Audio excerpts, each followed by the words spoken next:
There were one or two questions received for answer, and I thought one or two of them would be of common interest. So before taking up our subject, we could as well spend about 10 minutes in discussing these questions. This is a letter from United States. She says,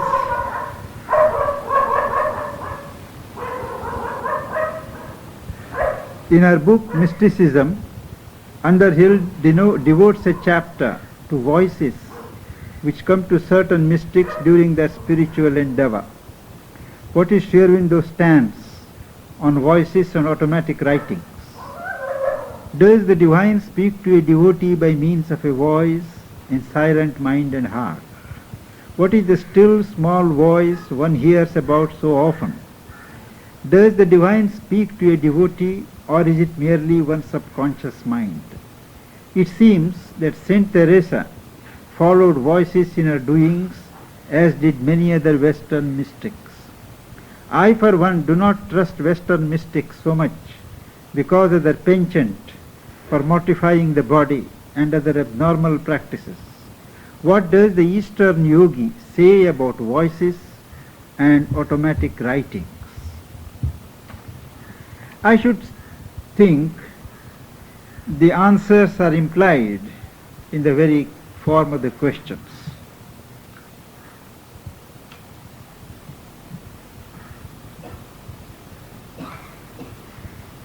The divine is there in the heart of every being. He is the indweller. Only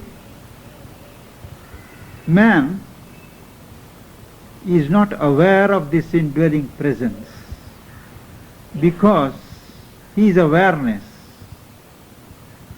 his consciousness is always turned outward, occupied with 100 small things,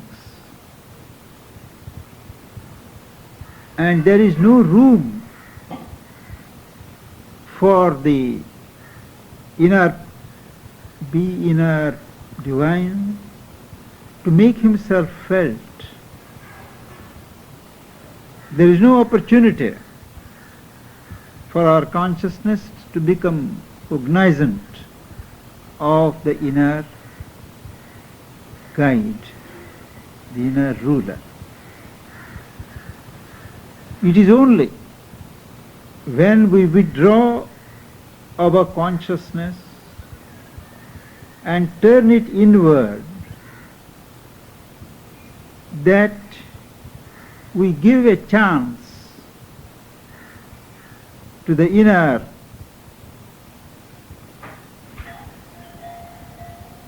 presence to make its influence felt. There are many ways in which the divine, situated in the core of the heart, makes himself known, experienced, realized. It may be through a feeling of sheer presence. You are aware that there is something profound, something vast, something deep, which is other than your normal existence. And you recognize that it is something divine. Or the divine may reveal itself in the form of a light. The Upanishad says that the form of truth is light. Mother describes in the conversations how as one enters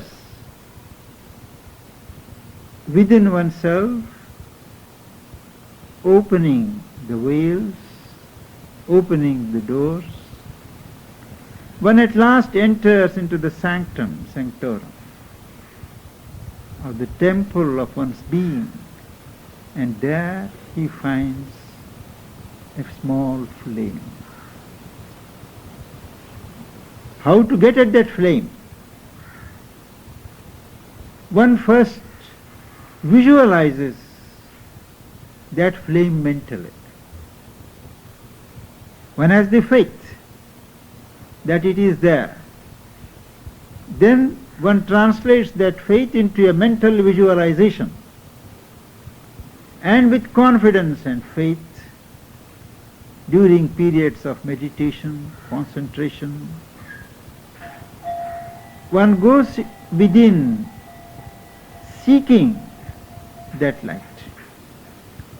Reading of literature on the subject of the inner light, the inner flame, reading of experiences of those who have had the vision of the light, or those writings which create a favorable climate to perceive that light, that is a necessary practice. There is a third way, and that is the divine within may give indications of its presence, its guidance. It may come in the form of a thought which is self-convincing. It may come some sort of indications in our own movement, circumstances arranging themselves. It may come as a voice. But of all the movements, the self-revealing movements of the indwelling divine, the voice is the most dangerous, because for every genuine voice there are 100 pseudo voices that can mislead man. Very often it happens, in 99 cases out of 100, that, as the author says, as the writer says, it is the own subconscious mind of the person concerned that speaks. The ego speaks, the subconscious mind speaks, or in more dangerous cases, the hostiles, the forces and beings that want to mislead you and precipitate you into a wrong action, they imitate the voice of your teacher. They imitate the voice to which you are accustomed. And in all these cases, unless one has thoroughly purified one's being, which is a very rare thing, it is not advisable to depend or to listen to the voices. Very rarely the true voice comes. We have heard of so many people hearing voices at the Samadhi also. Naturally, poor people think it must be voice of Sri Aurobindo or Mother. But when that voice tells you there is no necessity for you to come to the Samadhi, well, you have to think. Actually, there is a greater concentration of the hostile forces at the center of light than elsewhere. That is because that is the place where people are most passive, in a mood to receive, in a mood to grasp. And it is there that the hostiles try to strike. For every one case of a genuine voice, there are 9 cases of pseudo voices, as I said. Sri Aurobindo speaks somewhere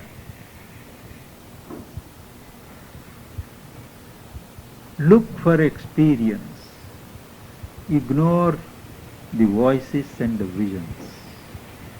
I am not sure that I am quoting correctly, but that is the substance. Experience is what matters. Not hearing, not seeing. There may be a play of lights, fireworks. There may be voices, yes, no, do, don't. They're all very dangerous. So theoretically, I would answer this question saying that theoretically it is possible to hear the divine in a voice. But in practice, this lends itself to a lot of interference. And one would rather that each voice is confirmed by some other means. One shouldn't rely upon these voices unless one is so thoroughly purified. There is no possibility of intervention by anybody else, by one's own subconscious or unconscious preferences. That is one. Regarding automatic writings, Sri Aurobindo's guidance is clear on the point. Of course, as you all know, he himself did resort to automatic writings, maybe in a spirit of jest, maybe in a spirit of relaxation, or as it happened in his earlier pre-Pondicherry days, to humor, to join in the mood of the moment where there was company. As his brother Barindra was there in Baroda, or in other cases when he was in service. But he says that almost always, 99% of the cases, it is dangerous. For the spirits, the subtle spirits, the spirits of the subtle physical world, which mostly attend to these things, take delight in misguiding man. They may pretend to know what you wish to know. Actually what happens is, they tap your own subconscious. They tap the subconscious of those who are present in the assembly, know things, and then put them in the automatic writing. We think these are things which we had not known, which only some had known, and all that. But for the subtle spirits, it is a game, and a mischievous game. So automatic writings, even though occasionally, in rare cases, they may be true, it is safe to avoid it. These are full of pitfalls. You all know that the book Yogic Sadhana was taken down by Sri Aurobindo. That is, he held a pencil in his hand and it went on moving. The whole book was written in that style, and as the book was completing, he saw the figure of Raja Ram Mohan Roy passing. So he knew very well that it was not he who wrote, but it was either Ram Mohan Roy or somebody pretending to be Ram Mohan Roy. So the book was there, but he refused to allow it to be published in his name. Though one or two editions did come out of the enthusiasm of devotees, and he protested very much, and after Mother came and took charge, I think the book has been definitely put aside. Though things are very interesting in the book, they are not always true. That is the voices and automatic writing. The second question this morning I received was, what are the actual difficulties in conscious development? I can actually be in contact for 40 to 50% in sleep. I suppose he means what difficulties are there in developing our consciousness, in remaining always conscious. The difficulty is that our consciousness is involved. It is involved in the body, it is involved in the life force, it is involved in the subconscious, it is involved everywhere in our system. Nowhere it is free. To make it free is the aim of yoga, one of the aims of yoga. What happens when we live, when we are awake, for instance? Though a surface layer of our consciousness is in our control and we are fully aware of what is going on in our mind and all that, still 90% of our consciousness is submerged. It is subject constantly to the pulse of physical inertia, inconscience, the impediments of turbid emotions,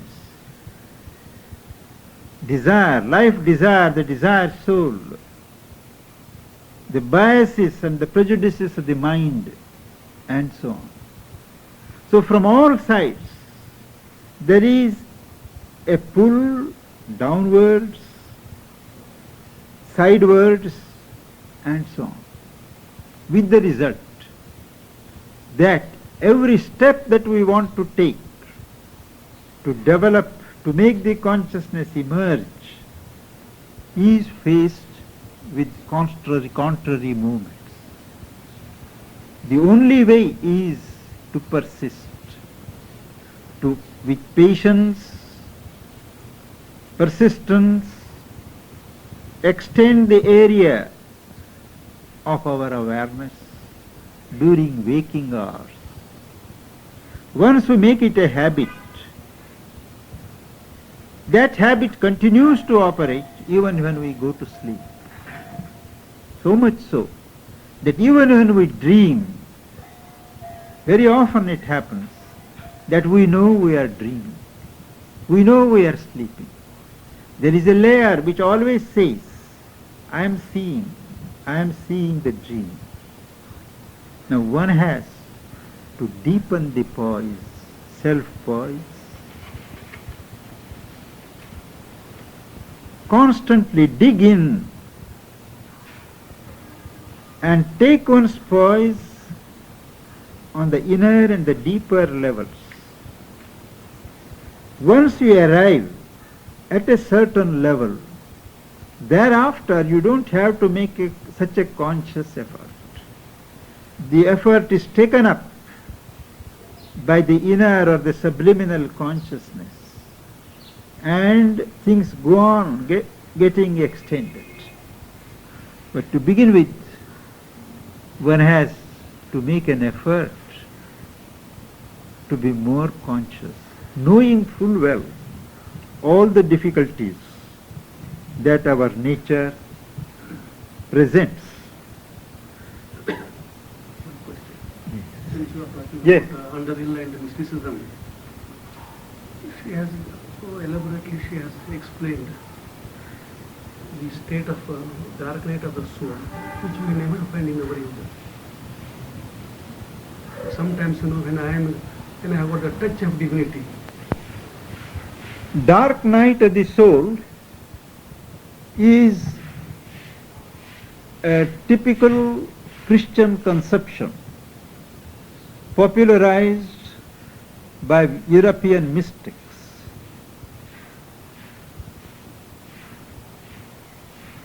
It is made very picturesque and made to appear as if it is a long, long valley of darkness. Actually, what the Vedic mystics call day and night, it is the night phenomena of the day and night of the Vedic mystics that has been given an exaggerated value and emphasis in the West.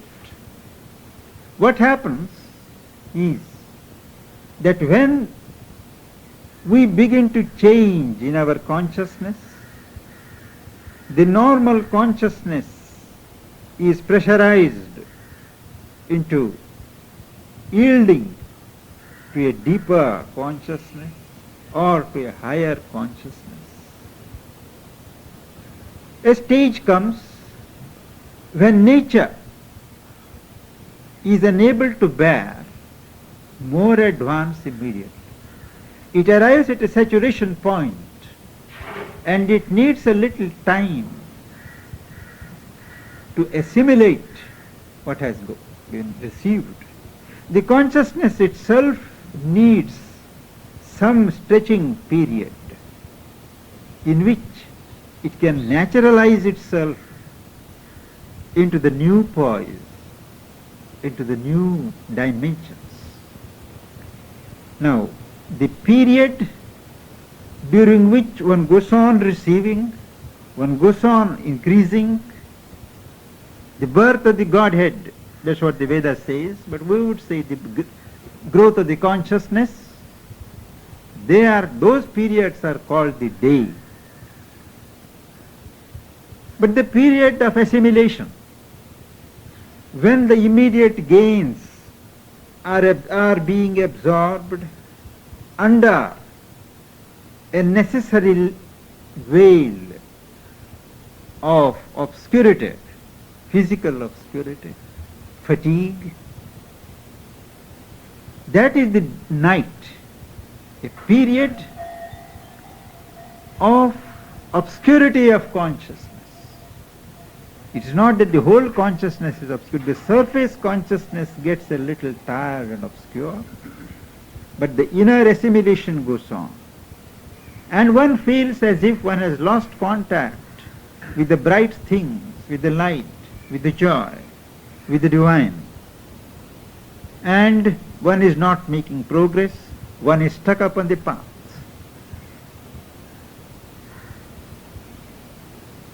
This is very common. This happens in the life of every seer, every seeker, every yogi. But as Sri Aurobindo says, one has to make light of it. One has to have the faith that the dawn is going to come after this obscure night. One has to endure. One has to do everything that is possible to relax, to let the assimilation go on without introducing difficult elements in the situation like doubts, like despair, like indulgence in despair and depression. It is this indulgence in despair, indulgence in depression, that is a negative participation, and it extends the hours of the night. If one has faith, keeps faith always in the front, the periods of such dark nights shorten.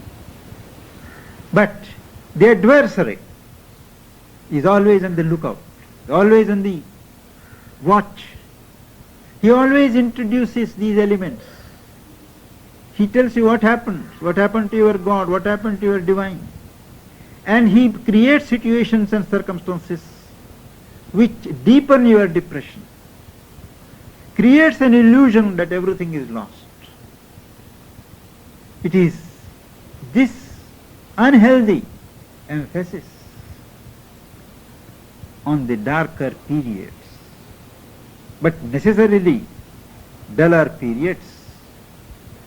That has led to this exaggeration of the dark night of the soul. Always there are flashes. Even during these nights there are flashes. There are brief glimpses of what is going on. But mentally we must have the faith. We must not allow the consciousness or the mind to be clouded.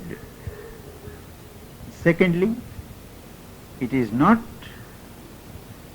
that in everybody's case these nights, such long nights, prevail. There is always a pressure, and if one is in a place like this ashram or in the presence of those who continuously radiate the divine vibrations, these nights are made very brief hours of darkness. There is a constant radiation of light on them, and the periods of assimilation are made as brief as possible. One may get a mental depression for a day or two, one may get cold, one may get fever, one may knock oneself and have a minor accident. All these things happen because the usual balance and poise is not there. But one should know and learn to smile, as Mother says. And secondly, human consciousness has developed far, far more than what it was, say, about 1,000 years ago, when it was fashionable to speak of these dark nights, emphasize, write chapters after chapters. Even there are Indian mystics who speak of these dark nights, who take God to task, who abuse him, who scold him, and all that. But these are vital exaggerations, more or less. But this is not to say that the experiences are not true. But they are not to be blown up in the manner in which they have been done.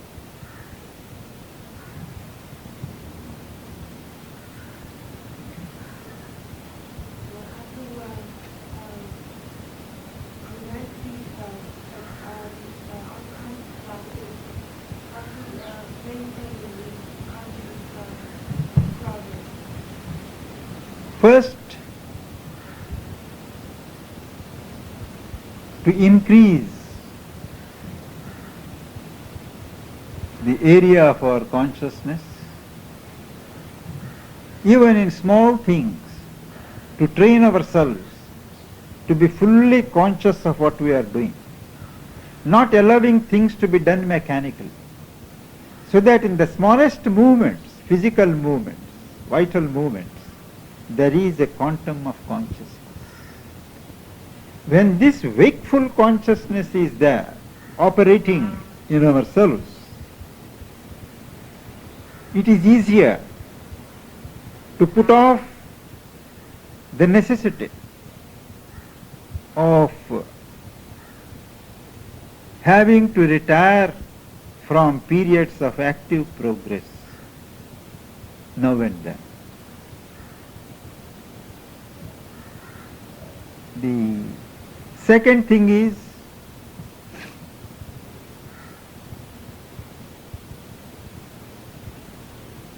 one should not lapse into physical or mental inertia. Mother always used to say that whenever you are depressed, whenever you enter a dull period, she says, forget about meditation, forget about your studies, occupy yourself entirely with some physical work. Naturally, some dedicated work, but a physical type of work which would energize the whole body. will not allow things to stagnate. Mix with people at that time. Come out of your ivory tower. Have exchange, free exchange with people. The clouds are dissolved. The darkness is dissipated. Energies start flowing. And as the energies flow, the blocks of unconsciousness, the impediments, they all lose their hold. That is why in this place, ashram, work, activity, physical and vital activity has been given equal importance with meditation, concentration and other limbs of yoga. It is not, as people think, a way to keep the wheels moving of the collective life. As Mother said once, if we had employed paid labor, things could have got done much cheaply. And there would be no bother. One wouldn't have to maintain people like this. But work, it is a divine gift, a divine means to uplift ourselves into a higher consciousness. It is not possible easily to mentalize the whole thing and raise our consciousness. But by doing physical work in a different perspective, without attachment, without the motive of economic or any kind of personal gain, in a disinterested way, that whips up the consciousness. That opens new channels to the consciousness. And as long as we live, most of us, 90%, we are conscious of the body and the life force, the mind, the inner, subliminal. How many are conscious? What Sri Aurobindo describes in the foundations of Indian culture as the physical man. Man. He says, scratch any civilized man and you will find he is a barbarian. In this sense, that most of his time his mind dwells upon things relating to his living, physical needs of those around him, how to find, how to secure, how to plan, all those things. It is only a few who have a real mental life. Leave aside spiritual life, mental life. Those who think, those who live in the realm of ideas, those who find difficulty in squaring these ideas, those who wake up with mental problems, most have physical problems, living problems. So for them it is, as long as man is at that level, or as you say, man is, as long as man is on a physical level. Physical means, like work, is the God-given means to progress and to keep oneself in a proper condition to receive. It is the experience of almost all the people here who have worked in the ashram, that as long as they are working, at any rate in the earlier stages of their working, a different consciousness courses through them. They don't feel fatigued. If they had done the same work outside, in a factory for instance, they would be much more easily fatigued.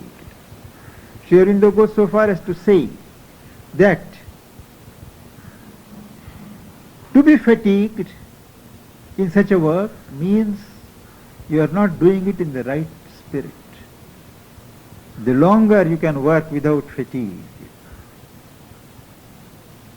it means you are to that extent open to the workings of the higher consciousness, the higher force. So to come back to the question,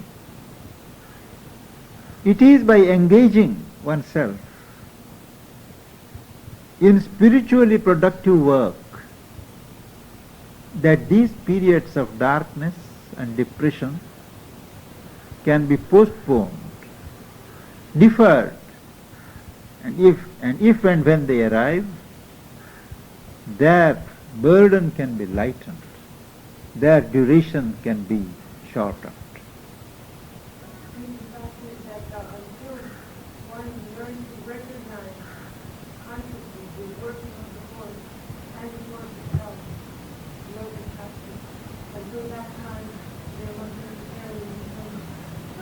Ups and downs, naturally, in the beginning is understood, ups and downs. But your ups and downs are not special to yoga. They are there everywhere, in all the spheres and aspects of life. But here at least, each day in yoga is a lesson you learn. Instead of spending the whole lifetime working mechanically, earning mechanically, and living mechanically. A sincere person doing work as part of yoga, he learns even through the lessons, ups and downs. The periods of downs get shorter as one learns, and one knows one has to learn. At no time one arrives at a point when one doesn't have to learn. Even mother was saying till the very last that she is learning things. Knowledge is a growing truth. There is no such thing as finality in knowledge. As long as manifestation is continuous, the truths that are released are continuous. Knowledge also is growing. Its boundary is always receding. And one goes on learning. It is when one stops learning, saying that I have understood everything, there is nothing more for me to learn. Or when one says, I do not know how to learn and I cannot learn, that is again indolence. It is what Sri Aurobindo describes as tamasic egoism. It is an egoism when you say, no, I don't learn, I am not fit for it. That is a subterfuge. That is self-deception. As long as you are in the evolutionary movement, there is a constant urge to progress, to know. To know is to progress in the mind. To do is to progress in the vital. There is a constant urge to expand, is to progress in the spiritual level. Now all these things, there is a continuous action of the 24 hours. We don't have to do it, we have only to be open to it. Nature carries us on the route.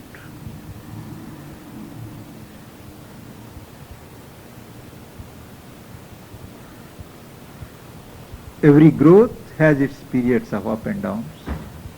And once you choose a path of yoga, you know what you have chosen.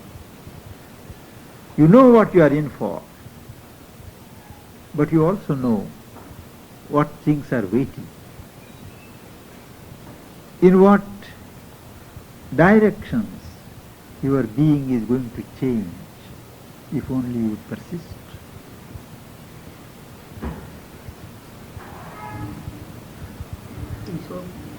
I don't think we should take up the synthesis today. I think we shall do it next.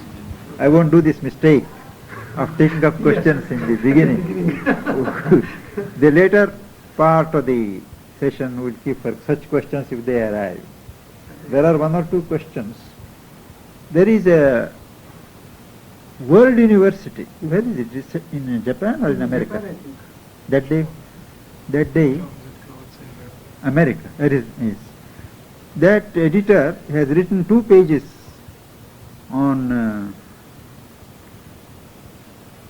Tantra in the new age that is to come. Tantra is the solution. And it has been sent to me, but I don't think we will be able to deal with it here. I shall write in the next session of the next issue of the World Union. They all have peculiar ideas of what the Tantra is. And they're writing books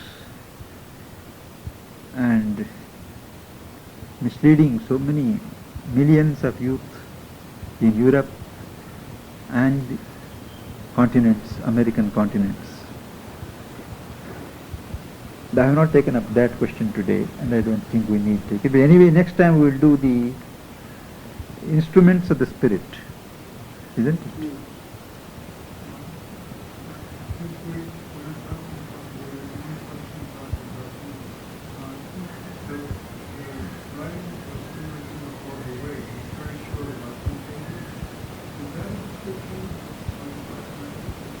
Where? In the hour of God? Yes, I think it must be in the way, must be in the hour of God. No? They were mostly his early writings. You see, his early writings, which I am sure he would not have allowed us to publish. Yes. For instance, the secret of the Veda, he did not want it to be published. He said it needs lot of recasting, revision. Similarly, he didn't allow the synthesis to be published. So he revised only the first 12.5 chapters, and they were issued. But the later things, no. They were written at a certain stage, I have not completed it, and he didn't. But somehow he never did it.